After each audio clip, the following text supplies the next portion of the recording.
So I want to take a look at what an NFL scout had to say about the Packers bringing in Josh Jacobs. It was in an article put out from Bill Huber at Sports Illustrated. And here is the excerpt from the article. The swap is a bad move in my opinion, one top NFL scout said on Wednesday. I actually think Jones is a clear level better, so that's weird. This scout does not think it was a good move to bring in Josh Jacobs. And I talked about it a little bit in my free agency grade video. But if you just look at last season, when they played, Aaron Jones was much better than Josh Jacobs when it came to yards per carry. If you look at Aaron Jones and his yards per carry last season, he averaged 4.6 yards a carry, and Josh Jacobs averaged 3.5.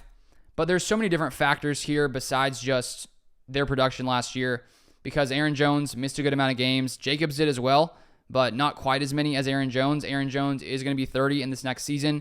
Josh Jacobs currently 26. Aaron Jones currently 29. And so I think age is a big factor here. The Packers wanted a younger back who they think could maybe last a little longer than Jones will in the next few years. But one other thing that is important to note, that this contract is honestly pretty favorable for the Packers. I was reading an excerpt here from Acme Packing Company, an article by Justice Mosqueda, and this is what he had to say, and it really gives a good idea of what this contract really is for Josh Jacobs. It says here, as is tradition with the Packers, Jacobs received very little guaranteed money from the team.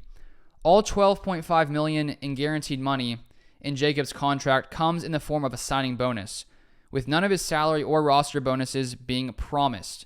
Green Bay does have an out in year 2 of this deal, as most of Jacobs' money in 2025 will come via a $5.93 million roster bonus that will trigger on the 5th day of the new league year next season.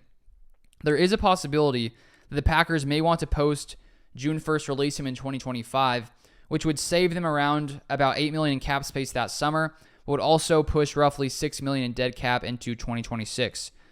For that scenario to play out, though, Jacobs would need to have a profoundly disappointing 2024 season. As long as he's in the ballpark of the player that he's been over his first 5 seasons in the NFL, this deal should be thought of as a 2-year, $23 million contract with team options of $11.5 million and $13.5 million in 2026 and 2027, respectively.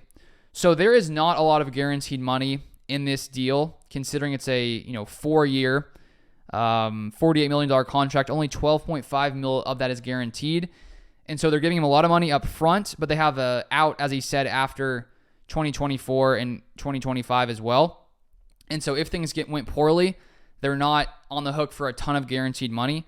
And if you look at other guaranteed contracts or how much guaranteed money other running backs have gotten, Christian McCaffrey, $36 million guaranteed on a $64 million contract. Kamara, $34 million guaranteed on a $75 million contract. Jonathan Taylor got $26.5 million guaranteed on a $42 million contract. Barkley with the Eagles got $26 million guaranteed on a $37 million contract. And so I think because Jacobs had a down year last year, the Packers got a little bit of a discount. Because let's say the Packers had signed him after his 2022 season, odds are he would have wanted a lot more guaranteed money. But I think the Packers did get somewhat of a discount here because of his down year last year.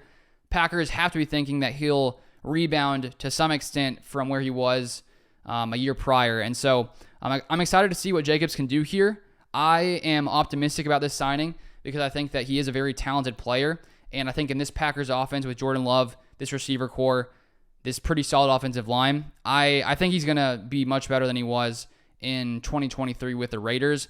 And hopefully he can get closer to how he played in 2022. Feel free to let me know your thoughts in the comment section down below. If you'd like more Packers content, feel free to subscribe, turn on the post notifications so you never miss any Packers content, and I'll see you guys next time.